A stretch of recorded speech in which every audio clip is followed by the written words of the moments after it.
Peace. I'm so happy that you're here. This video is a really long time coming, 7+ years to be exact.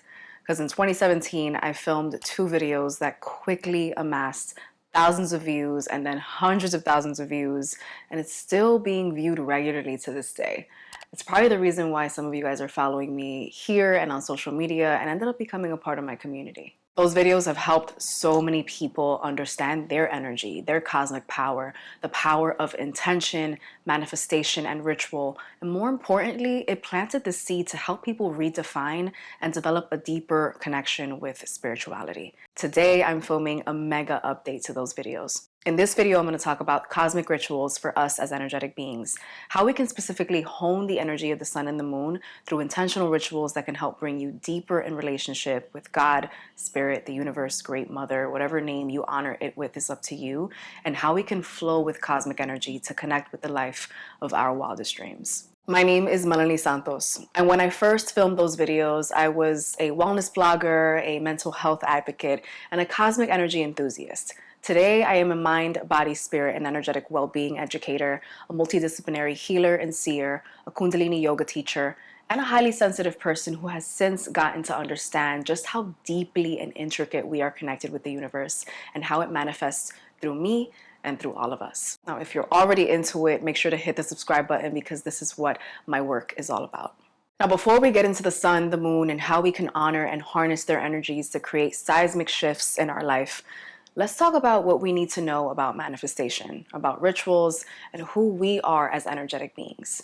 Matter of fact, I'm going to read this straight out of my Visions Unbound workbook, which is available in soft cover on Amazon and as a digital download on my website. Acknowledging the cosmic union between the macrocosm, the entire universe, and the microcosm, the universe within us, is essential to understanding what abundance truly means. You, I, and every being on the planet are the entire universe manifesting through a nervous system in a human body. We are connected, not only by the omnipotent force that created us and the benevolent spirits that guide us, but by the invisible cosmic web we've been weaving since we exited the womb. Each of us was perfectly crafted to house a soul with a divine purpose. We aren't humans having a spiritual experience. We are souls having a human experience. We aren't only associated with all the divinity that is the universe, we are all the divinity that is the universe. Endlessly and infinitely miraculous, the universe is divinity and consciousness in constant motion. And because we are one with it, we too have access to infinite abundance.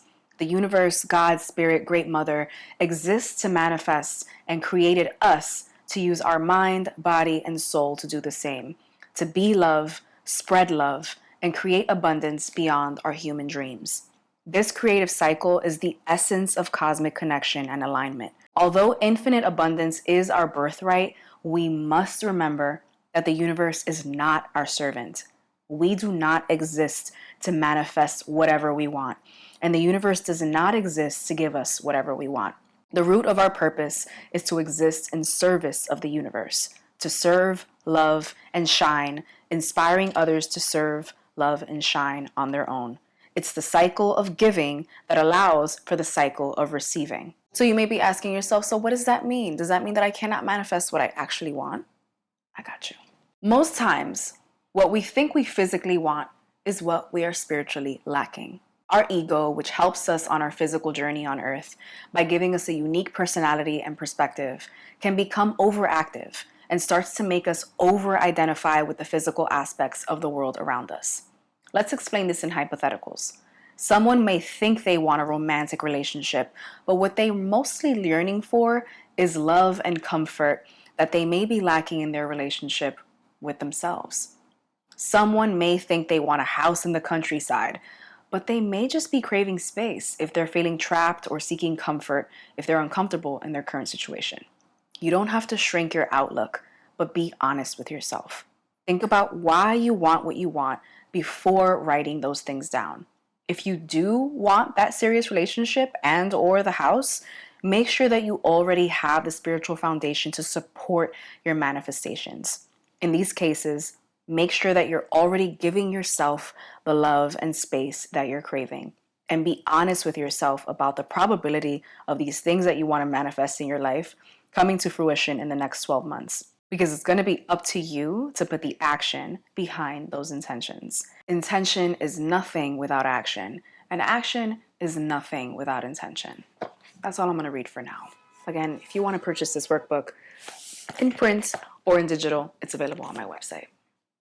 As we move forward in the video, we're going to get into the sun and the moon and what they mean for us as cosmic beings and how we can flow with and harness their energies to change our lives.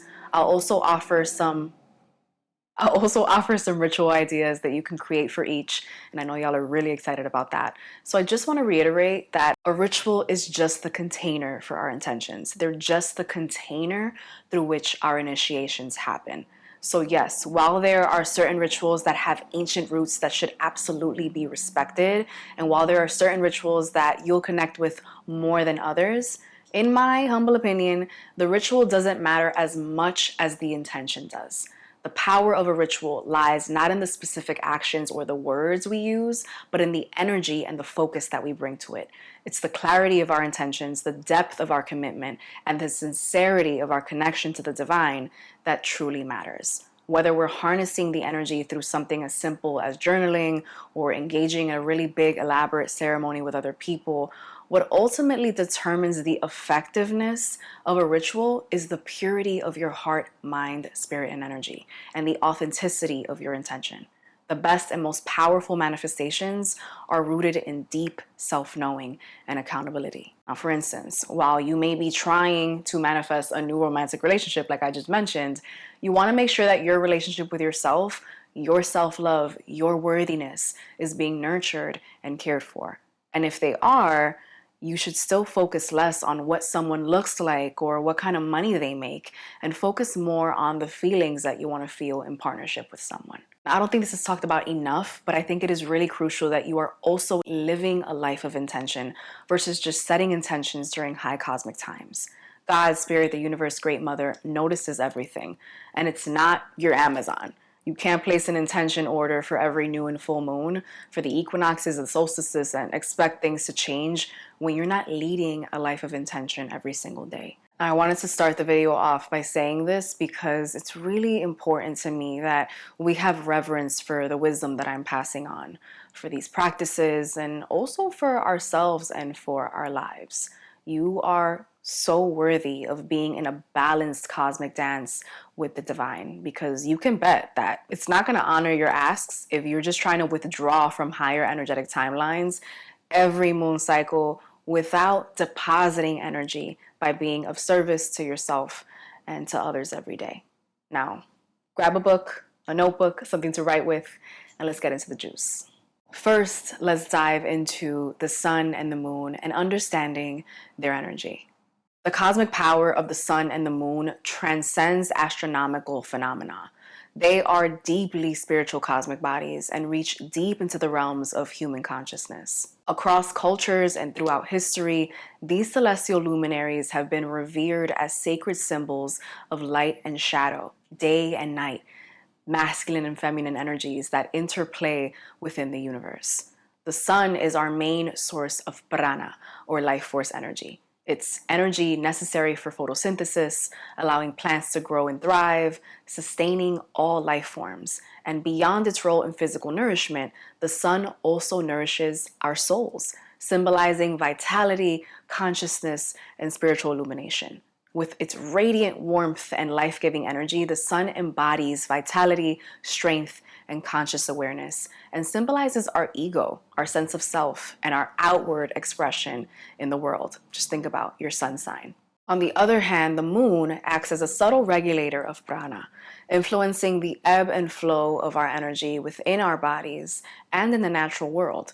Just as the moon governs the tides of the ocean, it also governs the energetic tides within us, influencing our emotions, our intuition, and even our psychic sensitivity.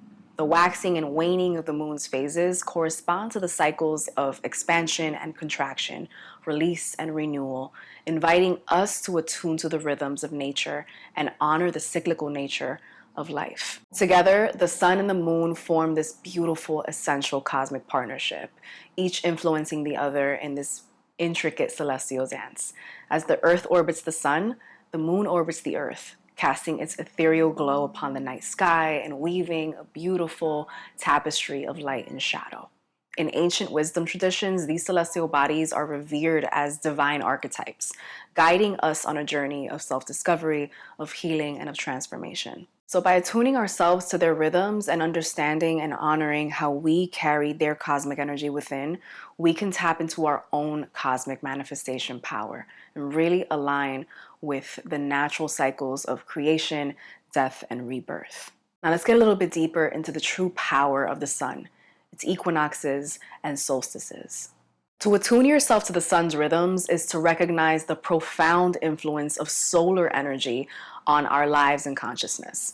The sun isn't just a distant star, it's our main source of energy and a major source of cosmic power that infuses every aspect of our existence. The sun's energy is dynamic and transformative, mirroring the cycles of life and evolution. So as the earth orbits the sun, we experience seasons, marked by the solstices and equinoxes. The spring equinox, summer solstice, autumn equinox, and winter solstice. Now, these are not just seasons, they hold really deep significance in spiritual and cultural traditions worldwide, serving as important energetic markers of transition and transformation. The equinoxes occurring in the spring and autumn mark the moments when the day and night are of equal length, symbolizing balance and harmony. During the spring equinox, the sun crosses the celestial equator, ushering in a season of renewal and the awakening of nature from its winter slumber. It's a time of growth, of vitality, and new beginnings. On the flip, the autumn equinox signals the descent into darkness as the days start to grow shorter and the nights longer. It invites us to embrace the wisdom of release and surrender, letting go of that which no longer serves us, and preparing for the introspective journey of wintertime. Now, the solstices occur in summer and winter, marking the longest and shortest days of the year.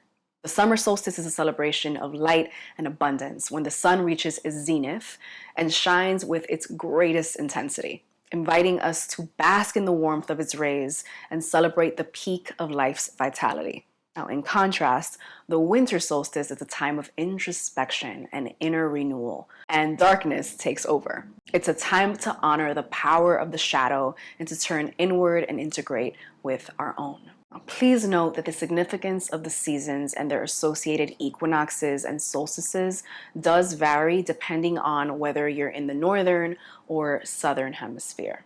Now, if you're wondering if you can and should celebrate the sun's equinoxes and solstices by setting intentions and doing rituals, yes.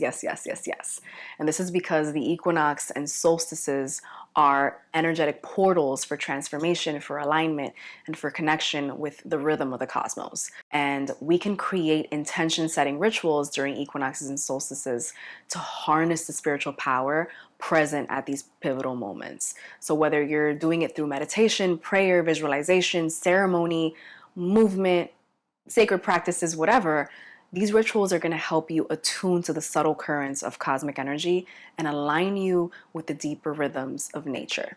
As a Kundalini yoga teacher, I love hosting virtual and in-person Kundalini yoga portals for the equinoxes and solstices, where I get to curate the class specifically for the cosmic energy of that seasonal portal. So you can join my mailing list if you want to learn more about joining those. Now let's get into rituals. During the equinoxes, rituals can be focused on harmony, balance, and renewal. This could look like creating an altar with symbols of balance that match the season, intentionally crafting a ceremonial energetic cleansing of your own, or purchasing one from someone who's an expert on that, or even engaging in deep meditative reflection and intention setting that calls on bringing equilibrium and honoring the rebirth that's happening for you naturally. Now, at the summer and winter solstices, rituals can be centered on themes of transformation, of manifestation, on inner illumination. This could look like all types of rituals involving intention setting, movement, and or meditation, especially when it comes to releasing the old and welcoming the new. Now, bonus if you incorporate the elements aligned with each season. For example, if you're in the northern hemisphere, you could use fire for the spring equinox. That's going to align you with the fire season of Aries. And then you can use water for the summer solstice. That aligns you with the water season of Cancer. Now let's get into the moon. To attune yourself to the moon's rhythms and tap into its beautiful cosmic energy, it's essential to understand the really profound connection between the moon and our inner world. The moon's energy holds significant importance to us as energetic beings because of its deep influence on our emotional, spiritual, and energetic states. This is because the moon's gravitational pull affects the Earth's tides, and it's believed to also influence the water within our physical bodies, including our emotions. You might feel heightened emotions or mood swings during specific phases of the lunar cycle. So by understanding these influences, you get to really honor the cosmic waves within you. It helps you navigate your emotions and embody your cosmic power with a lot greater awareness and balance. Now, if you're somebody who menstruates, the moon takes on even greater significance because the lunar cycle and the menstrual cycle are really intricately connected, both following roughly a 28-day rhythm. Many people who menstruate find that their period cycles align with the phases of the moon too. Now, I know you know this is not new knowledge. This connection is deeply rooted in ancient wisdom, where the moon has long been associated with the divine feminine, with fertility, and the cycles of birth and rebirth. Just as the moon waxes and wanes in the sky, so do the energies of the menstrual cycle ebb and flow within our physical bodies. And by tuning yourself with the rhythms of the moon, people who menstruate can gain a really deep understanding of their own cycles and honor the power of lunar energy for healing, for empowerment, and spiritual connection. They may even find that their menstrual cycles become more regular and harmonious when aligned with the phases of the moon. You may even feel more connected to your body and intuition if you're somebody who menstruates and you start following the moon cycles. I've been tracking my period with the moon cycles for over a decade, but in the last few years, I've been using an app, a safe, women-owned and created app, to do it for me. Now, this is not an ad. I just really love it, and I've put all of my friends onto it. The app is called Stardust. I'll leave a link to it in the description box. Now, if you want to learn a little bit more about each moon cycle, you can head to the blog post in connection to this video on my website, where I've broken down all 8 moon cycles, what they mean for us, and how we can flow with them for reflection, for release, and manifestation. For now, let's get into 2 moon cycles that most would agree are the most important and why you're probably watching this video right now: the new and the full moon.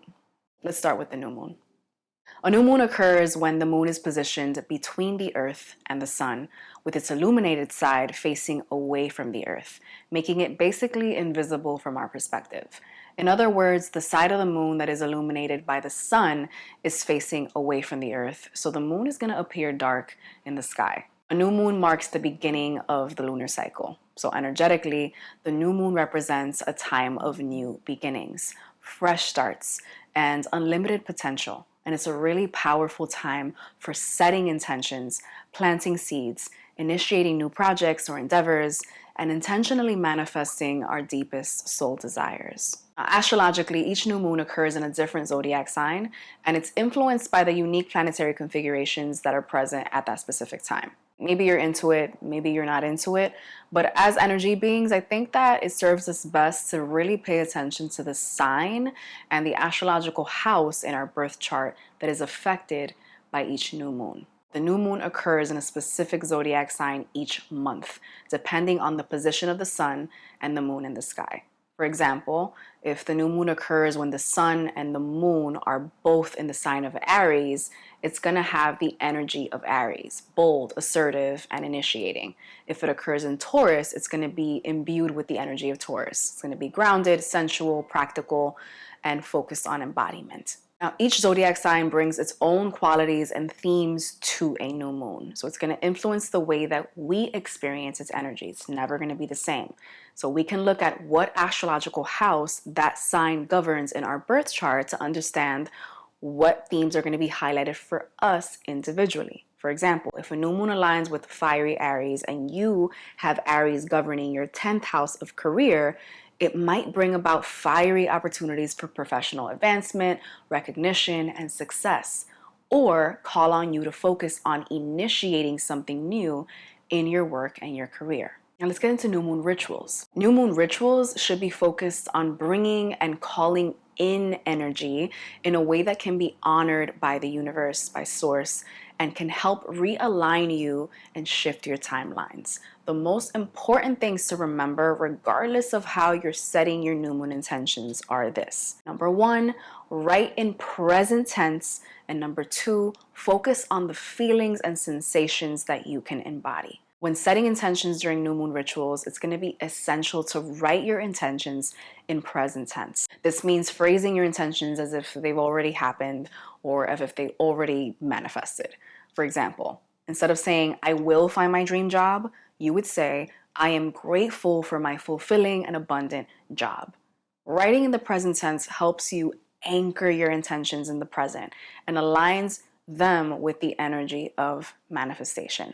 It sends a clear signal to the universe that you are open and ready to receive and embody your desires right now versus in some distant future. Next, try to stay away from just stating the material aspects of what you want to manifest and instead focus on how you want to feel when your intentions come to fruition. Why? Because we are highly creative, emotional, sensory beings. Sometimes we get caught up in the what, when, how, when we should really be focused on the why. For example, when you set the intention for, I am grateful for my fulfilling and abundant job, be detailed about the feelings that your dream job would offer you versus the specifics of the job and benefits. As human beings, we are much more limited in our thinking than the divine would intend us to live.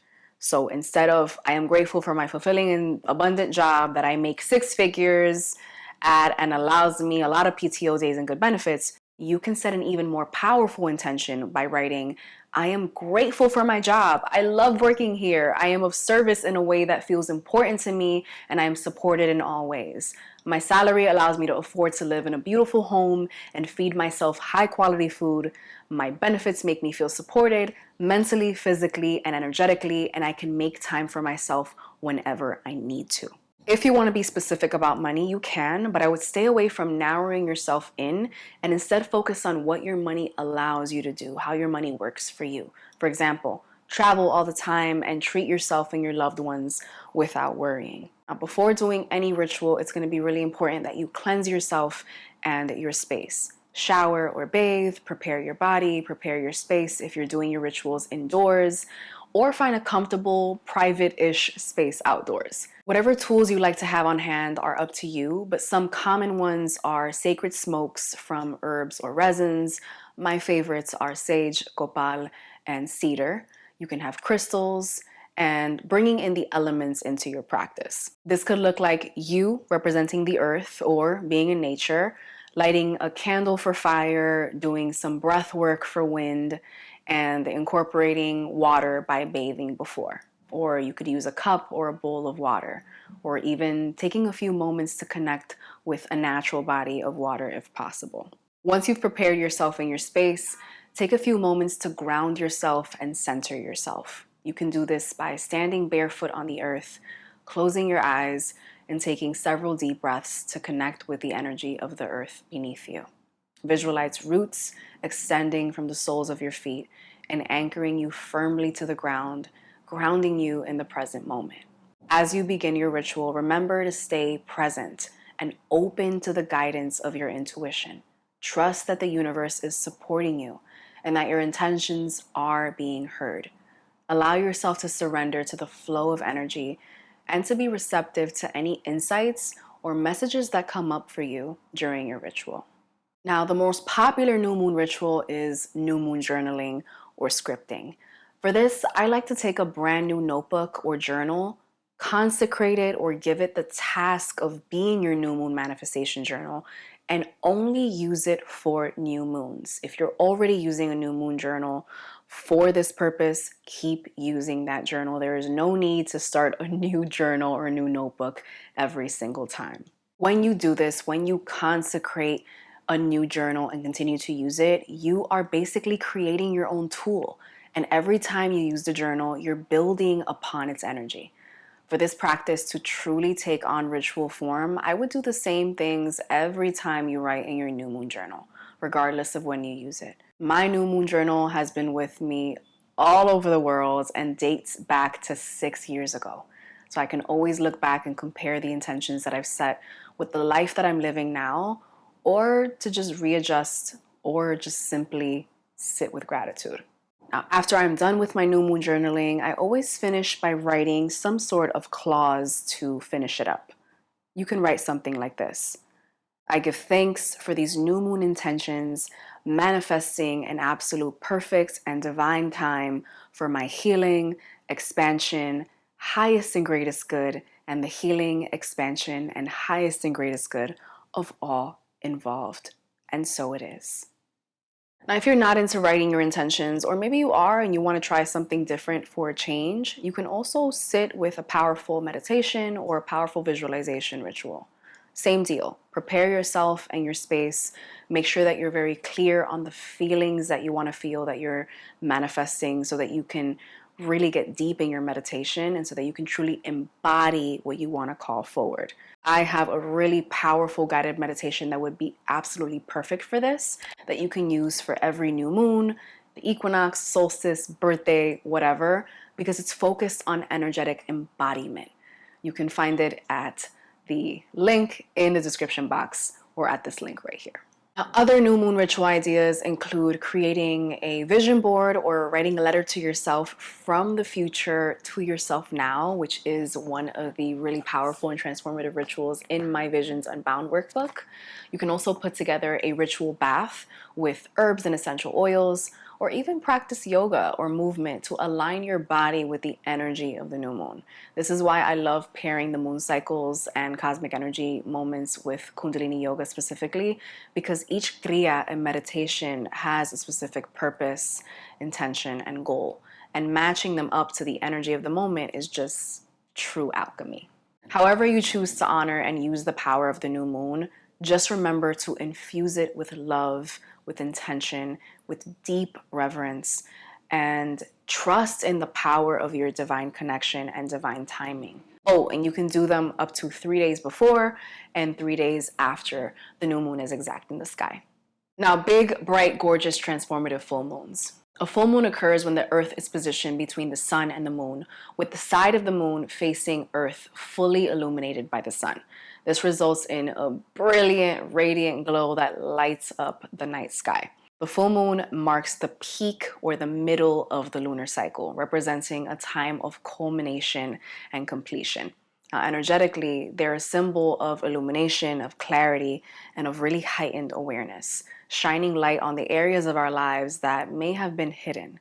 They're a point of balance and harmony between the opposing forces of light and dark, yin and yang, masculine and feminine, and they invite us to embrace the duality within ourselves and to try to find equilibrium between our inner polarities. Just as the full moon illuminates the night sky, it also illuminates the shadow aspects of our psyche, inviting us to integrate with our shadow parts and embrace all aspects of ourselves with love and with acceptance. Full moons are known for their intense and potent energy, which can be both exhilarating and also challenging. Emotions can tend to run high during these times, and we could feel more sensitive, more intuitive, and more attuned to subtle energy, making it an optimal time for healing, spiritual growth, and most of all, release. This is what we want to focus on when we're harnessing the energy of the full moon to intentionally manifest. Now, the same applies astrologically to a full moon as it does to a new moon. It's going to occur during a specific zodiac sign each month,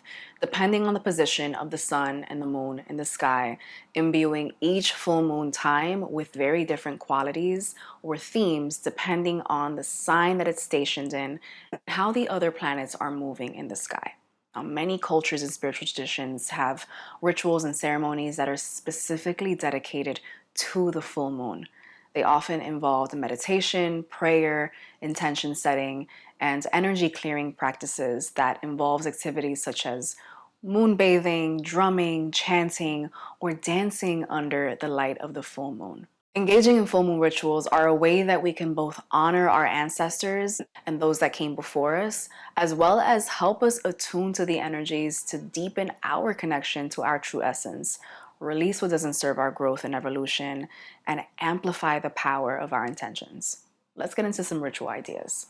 Some people also choose to journal as their full moon ritual, but I like to journal to release and use the element of fire to ignite my intentions and to clear the energy in the process. For this, I use any sheet of paper that I have on hand, and no, I do not rip a page out of my new moon journal. These are two separate rituals and should be honored and respected as such. After reflecting on my experiences and emotions during the last lunar cycle, I write down anything that I want to release and let go of on this piece of paper. This could be experiences, connections, negative thoughts, limiting beliefs, behaviors, energies, or anything that no longer serves my highest and greatest good. When I'm done, I write a clause at the end of the sheet that seals the deal, and it could be something like this. I demand that all bodies, programs, implants, thoughts, frequencies, vibrations, and patterns that are enabling and anchoring the energy that I am intending to release to leave me and my energy through all space, time, and dimension on every layer of my existence. You have no place here. I declare all these things to be so and in perfect alignment with my greatest and highest good. And so it is. Once I'm done writing and reciting everything, truly embodying, feeling, and visualizing what I've written being released from my life, I usually have a pot handy.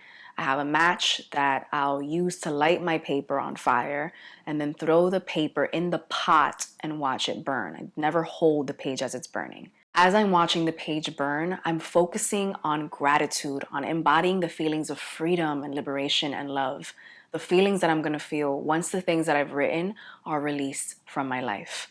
I absolutely love this ritual. I've been doing it for well over a decade, and it's always been extremely powerful for me. I know that y'all also love it too and have changed. It's helped change a lot of your lives. So I want to hear your testimonial in the comments. I do ask that you please be safe and practice discernment if you're using this ritual for your own spiritual practice. You can also totally do this in a fire pit or a bonfire with other people. Intentions are definitely mega amplified when you're with other energy beings gathered and rooted in the same intention. Now, another full moon ritual that you can set your intentions with is taking a beautiful full moon spiritual bath where you speak your release intentions while sitting or lying in the bath and visualizing them going down the drain when you pull the stopper. This is also one of my favorite ways to do a full moon ritual. Another could simply be moon gazing, meditating, and praying. Listen, regardless of the rituals that you choose to commemorate your intentions under the full moon, I'd say that the most important is to approach this time and these rituals with gratitude and reverence rather than anger and resentment. It can be really easy to get stuck in the negative emotions that we're trying to release. But when we fuel our spiritual practices with gratitude, they become supercharged. Before we move forward, let's address some of the questions that I've commonly received over the years regarding manifestation, ritual work, and some things that I want you to know. Number one, I said this already, but you do not need new tools for every ritual. If you'd like to use a journal for ritual work, cleanse the journal, consecrate it by laying your hands on it and dedicating it to being a tool, assigning it a specific purpose, then only use it for the purpose that you give it, for your new or your full moon rituals. Don't mix the two up, but you don't need new tools. Number two, question that I've gotten a lot is, what do I do when my journal is full? When your journal is complete, you've written your intentions on every single page and you have no more space left, you can do with it as you please. It is my personal preference to keep my journals so that I can look back on them in the future, compare my intentions, where I was in those particular times of my life, what I wanted then and where I am now, etc. People often want strict rules. They want me to tell them to follow a very specific regimen when it comes to ritual work. But I'm not an energy drill sergeant. I'm an energy teacher and healer. And in my experience, the intention with which you do something is much more important and impactful than how you do it or what you do it with. With that said, let's talk about the contents of a ritual specific to intentions. Now, if you're asking, what if I don't know what to set intentions to manifest and release? My answer is this. Again, people get very fixated on the words and the tools when it comes to working with energy and pay little attention to what actually matters, the energy itself. I bet you can pinpoint 3 words that symbolize exactly how you feel right now. I bet you can pinpoint 3 words that symbolize exactly how you want to feel. If you said yes to both of these, then you've got all that you need.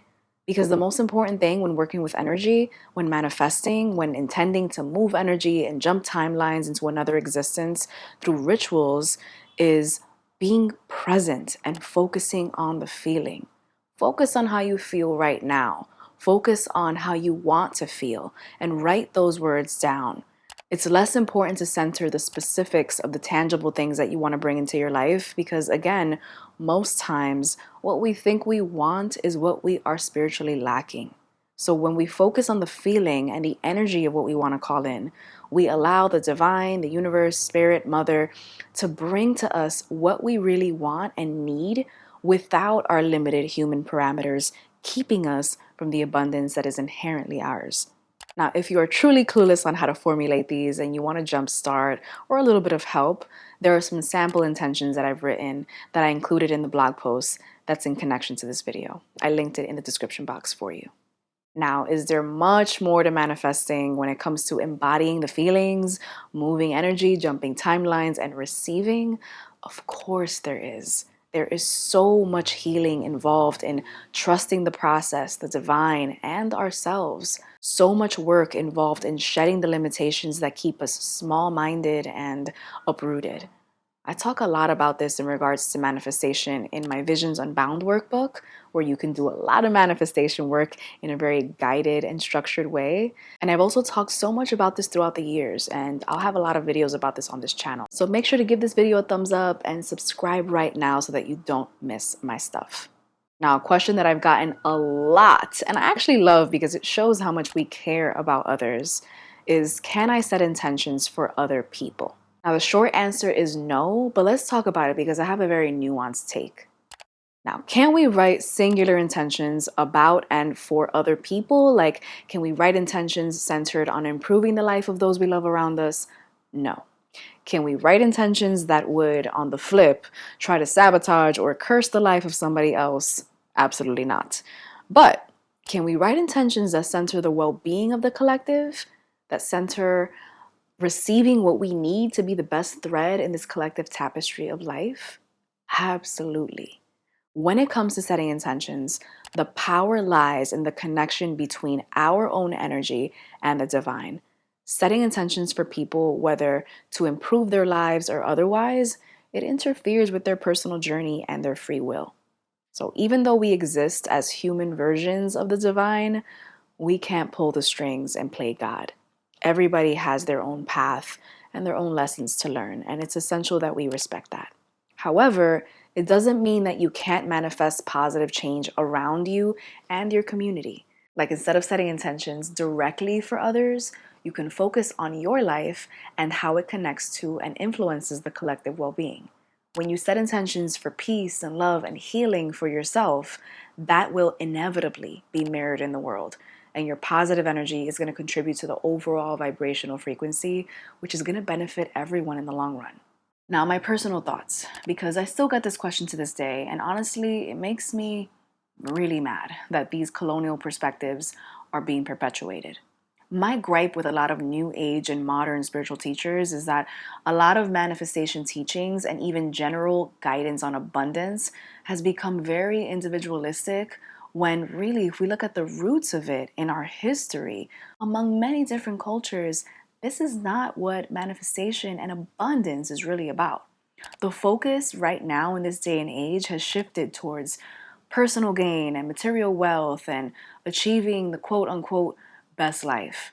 And while there's nothing inherently wrong with wanting to improve your life, it's crucial that we also remember that we are all interconnected.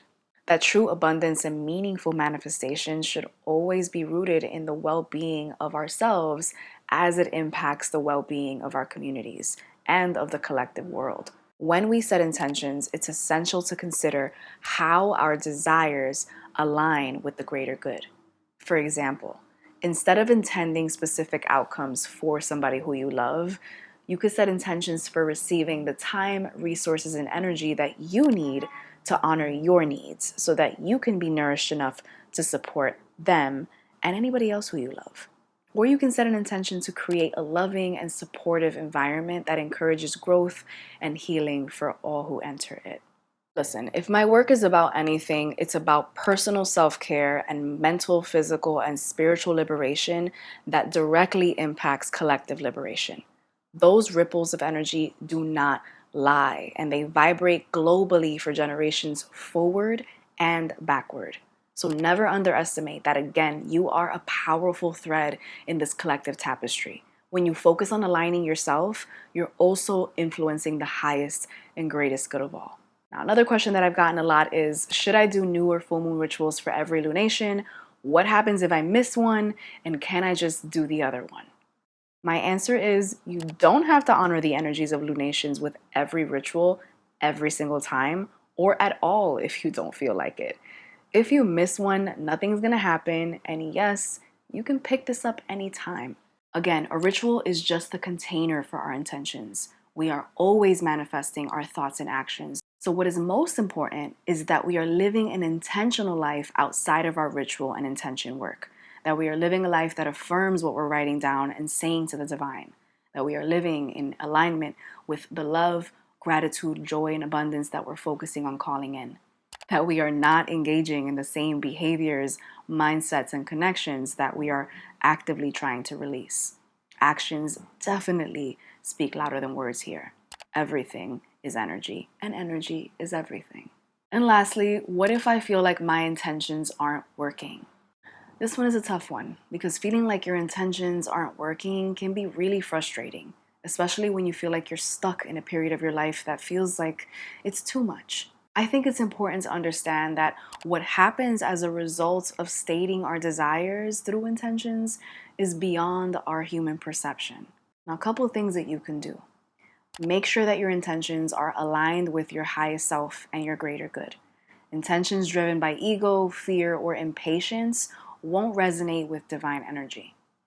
Be patient and be open to receiving all types of opportunities from any and all places, things, and people. As human beings, we can sometimes tend to have a very limited perception and can assign limited perspectives as to how our desires can come to fruition. But God, Spirit, the universe is the divine for a reason. It knows what we don't. But that's part of trusting in unlimited potential. Our job is to try our best to continue to heal whatever is inhibiting us from trusting the process. Stay open to signs, synchronicities, and small shifts, and make time to quiet your mind and tune into higher guidance. The universe is going to show you the way in really subtle ways, and the only way to notice the subtle is to become subtle. Now, if you really feel like nothing is aligning for you, then it's time that you take a look in the mirror. Review what you're desiring and readjust to focus on the feelings of what you want rather than any tangible things that you're trying to call in. Don't underestimate the ways that you might not be playing your part in this grand equation. Like, are you nourishing yourself in mind, body, and spirit? If you are paying attention to the signs, synchronicities, and divine messages, are you really doing what you need to do to honor the direction that you're being guided towards? Or are you resisting? Now, if all else fails, if you truly, truly feel like you're stuck, like nothing is working, then as a Kundalini yoga teacher, I will always recommend that you dedicate yourself to a 40-day sadhana practice. Sadhana in Sanskrit just means daily spiritual practice, and dedicating yourself to a 40-day meditation practice can truly change your life. It can help you break through stagnancy, limited perceptions, and help you more deeply connect with the divinity and infinity within you. You can check out my Kundalini Yoga playlist for more. Now, what about eclipses, right? What's the deal with them? Eclipses are celestial events that occur when the Earth, Sun, and Moon align in such a way that one body is covered by another, and it casts a shadow, creating a temporary darkening of the other celestial body. There are two main types of eclipses, a solar eclipse and a lunar eclipse. Eclipses are major. They are super powerful astrological events that have really significant energetic and spiritual effects on us here on Earth. In astrology, eclipses are often associated with major life events, endings, beginnings, and periods of big transformation and growth. They're said to amplify the energies of the zodiac signs that they're in, and that's because they occur when the planes of the sun, moon, and earth meet at two specific points in space called lunar nodes. A south node eclipse vibrates the transformational energies in the areas that we have to release, but a north node eclipse is about rerouting us to be in alignment with our true path and our destiny. Your favorite skilled astrologer, because not all astrologers are skilled, is always going to refer to the eclipses and the nodes, and this is what they mean. Now, because eclipses are literally portals for death and rebirth, it is not recommended that we set intentions or do any type of ritual work during eclipse portals. Now, what should we do to honor the energies? We honor them with slow and intentional reflection, with review, recalibration, and really deep nourishment. Eclipses are always coming around to yank us into alignment. This is what I like to say, at least, because that's how it feels. So it's best that you focus on being really present and in the moment. Stay attuned to the opportunities that you're being afforded to manifest and release in alignment with your true essence and with your dream life. We made it to the end. We got into a lot of information in this video, so if you stuck around for the entire thing, I deeply thank you. As we segue out into the real world, when you can put this knowledge to use, I encourage you to take notes if you haven't, and to come back to this video if you ever need a refresh. If you have any questions or comments, please drop them in the comment section and I'll do my best to respond. But I encourage y'all to also respond to each other too. I'm all about building community, and online, that's one of the best ways to connect with others. I also encourage you to share your story. Let us know if there's any tips that you have or ways that you honor cosmic energy. Let us know if you've been already using these rituals for yourself and how they've changed your life. I would, and I'm sure we would all love to read it. Thank you again for watching. If you learned something, if I inspired you, if you simply want to support me and this channel, I encourage you to please give this video a thumbs up. And then subscribe to my channel for more mind, body, spirit, energy, and well-being content. I'll see you soon. Peace.